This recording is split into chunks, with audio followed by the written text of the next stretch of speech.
Baiklah, saya ucapkan terima kasih kepada Ustaz Imam Munsori atas kata sambutannya. Baik, kata sambutan yang kedua yang akan disampaikan oleh pimpinan Pondok Pesantren Al-Azhar, yakni guru kita bersama Abuya Tuan Guru Yayati Muhammad Zainal. Kepada beliau segera dengan berhormat al-tafadhal masykur.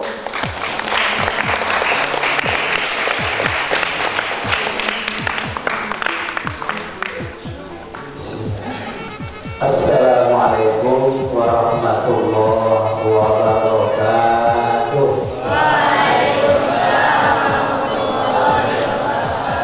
Alhamdulillah, alhamdulillahirabbil alamin. Wassalatu wassalamu ala asyrafil anbiya'i wal mursalin wa ala alihi wa sahbihi ajmain, amma ba'd. Yang dihormati dan dimuliakan bersama Bapak Kepala Madrasah MTS beserta Ibu Kepala Madrasah MA beserta Bapak Ibu Ustaz dan Ustazah yang mengajar di Pondok Pesantren itu. Yang dihormati dan dimuliakan bersama pengurus dari Pondok Pesantren itu, Bapak Ibunya beserta yang dihormati dan dimuliakan panitia penyelenggara hari harlah sekaligus peringatan Isra dan Mi'raj, yaitu Bapak Ustaz Imam Munsori beserta anggota-anggotanya. Yang dihormati kebanyakan bersama Bapak Ibu wali santri beserta para undangan yang dihormati kebanyakan, serta santriwati yang mudah-mudahan kita selalu dalam lingkungan rahmat Allah Subhanahu wa ta'ala. Serta tak lupa kepada Bapak Ustaz kita Dr. Zahir Hasan atau orang lain daripada Bapak Ayude. Jadi Bapak Ayude adalah orang Kecamatan Jawa Selatan, kelahiran Sarilawa. Jadi Dr. itu sempat saya ngajarnya di Sanawiyah MTS Sarilawa.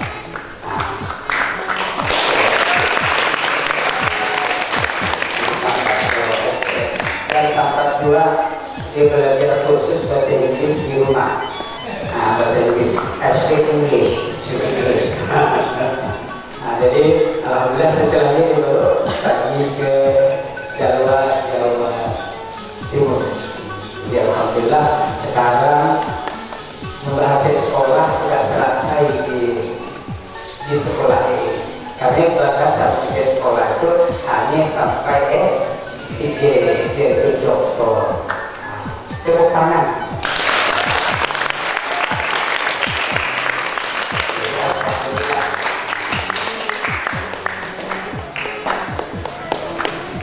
Bapak Ibu yang dirahmati Allah, jadi memperingati hari lahir NU Nahdlatul Ulama, kebangkitan para ulama. Memang perjuangan sebelum didirikan NU didirikannya 31 Januari 1926.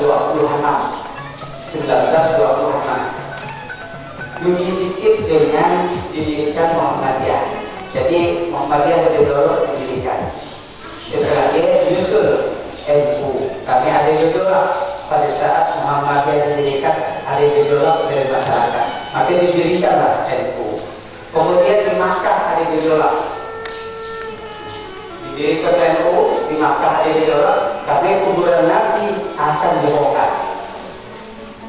Nah, disinilah utusan-utusan dari para ulama, terutama dari Nahdlatul Ulama, kemudian usul jangan sampai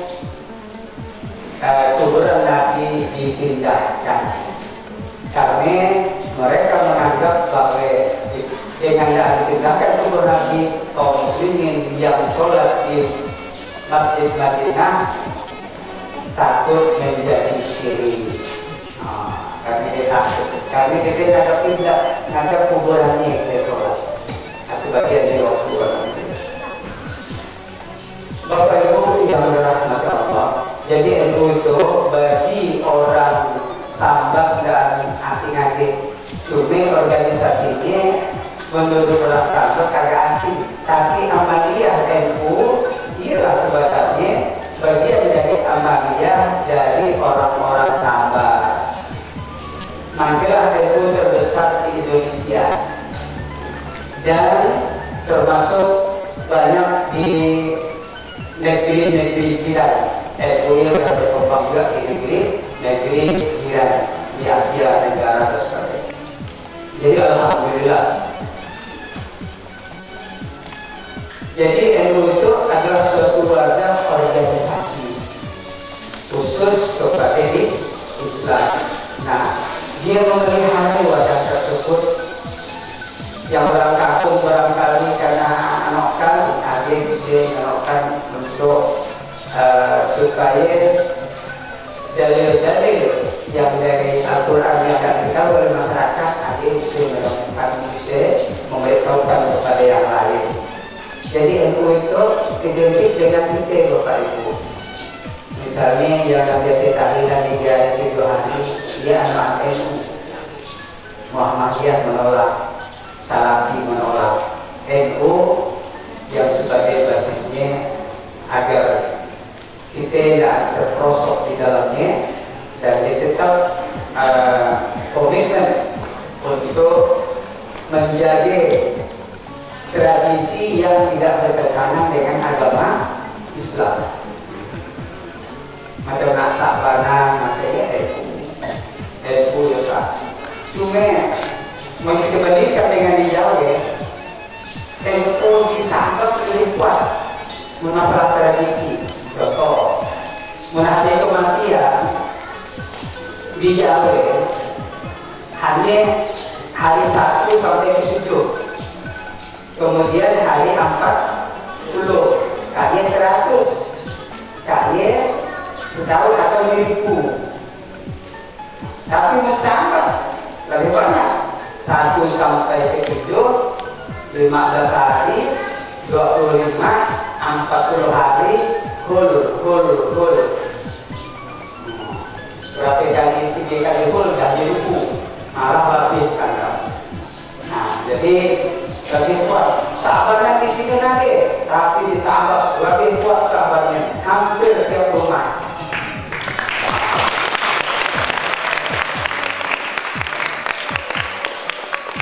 Cuma di Sambas itu organisasi yang tidak tahu tidaknya.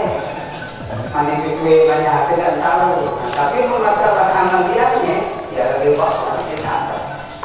Nah, lebih besar di Sambas. Dan sebenarnya guru NU adalah orang Sambas sendiri, yaitu adalah dengan Dewan Usia.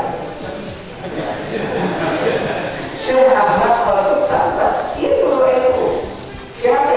Kiai Haji Hasyim Asy'ari adalah pendiri NU. Guru, salah satu guru Kiai Haji Hasyim Asy'ari adalah Kiai Haji Khalil Bangkalan. Kiai Haji Khalil Bangkalan berguru dengan Syekh Ahmad Khalid Sambas. Kan itu oke. Itu wajarlah amaliyahnya lebih daripada NU kalau kita di Sambas. Tapi tidak ada boleh berbangga. Ya gimana bukan dia melawakannya, dia madahkannya. Madahkannya. Bapak Ibu yang dirahmati Allah. Jadi alhamdulillah kegiatan NU itu selalu dilaksanakan di pondok. Tapi ini adalah bagian dari NU. Kenapa disebut bagian dari NU? Karena pondok pesantren adalah memang asalnya berdirinya NU. Jadi santri-santri itulah yang asalnya mendirikan NU, terutama para ustadz dan para kiai ini. Nah, jadi dia yang melakukannya. Bapak Ibu yang dirahmati Allah serta santriwan dan santriwati, sebagai informasi untuk tahun kita ke depan, kita itu nanti tinggal lagi berapa bulan untuk penerimaan siswa baru atau santri baru, tinggal lagi 4-5 bulan lagi.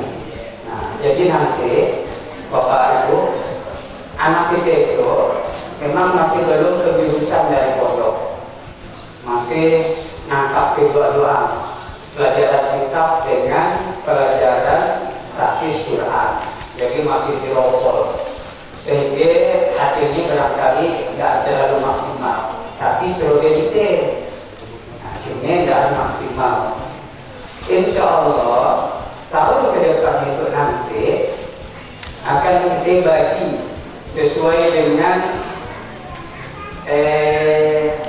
cita-citanya, sesuai dengan kemampuannya. Jadi kita bagi dua, nanti jurusannya bagi yang mondok, macam kita itu mondok, kalau bagi dia ada Sarawiyah atau ada Samir, jadi nanti ada jurusan kitab. Nah, jadi dia nanti lebih banyak mempelajari kitab, dan dikurangi pelajaran formal, tapi tetap dipelajari formal, MTK, bahasa Indonesia, bahasa Inggris tetap dipelajari. Yang agama-agamanya yang surutnya hanya dipelajari di waktu-waktu tertentu, nanti. Ada juga bagi yang sampai menghafal Quran, tapi dia lebih banyak melulu menghafalkan Quran. Jadi dia tidak banyak mempelajari kitab, supaya dia nanti fokus. Target kita nanti apabila kejurusan dah terjadi, dah kita lakukan, santri bisa ditargetkan dalam 3 tahun atau 4 tahun di sekolah situ, dia bisa hafal Quran sampai 30 juz. Kalau kita pondok lain 2 tahun setengah dah hafal Quran, 3 tahun dah hafal Quran. Karena dia khusus, karena kita itu tidak khusus, target kita setahun hanya satu juz, yang itu lama makakannya. Belum nak menjadi ngaji lagi. Nanti tak pakai bakaran. Iya, tapi tidak pakai biarlah salah nanti ada. Yang kedua nanti mulai tahun itu kita ada membuka MTS MA yang harus balik, jadi tidak harus mondok. Nah, jadi yang masuk baru, tapi yang kelas berapa itu yang akan baru itu kelas 7 dengan kelas 10. Jadi dia bisa tidak anak mondok, dia bisa sekolah itu, dia balik ke rumah. Nah, jadi kita ada 2 pilihan. Tapi kalau tidak balik, tidak mondok. Kemarin di pondok tidak boleh. Kalau ngacau kawannya di pondok, suka di luarnya. Aku mainkan hati, di dalam tidak boleh mainkan hati. Nah, jadi bisa nanti akan dan insya Allah akan kita buka juga FI tahun itu, madrasah ibtidaiyah atau SD, insya Allah. Dan buat tahun ke depannya, apabila ada alumni, kita akan kerjasama untuk membuka tempat kuliah.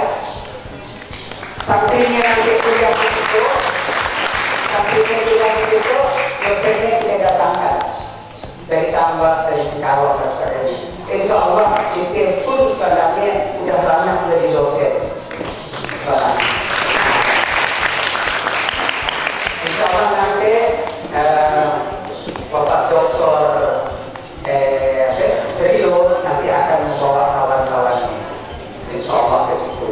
Mudah-mudahan dalam waktu yang akan kita walaupun sekarang Bapak Ibu berani merasai sama keramaian dan rasanya sakit rasanya tidak tahulah apa sebabnya kaki-kaki dia yang macam-macam lah. Tapi insya Allah kita bertekad sedikit demi sedikit perlahan-lahan akan kita perbaiki yang lebih bagus lagi. Bapak Ibu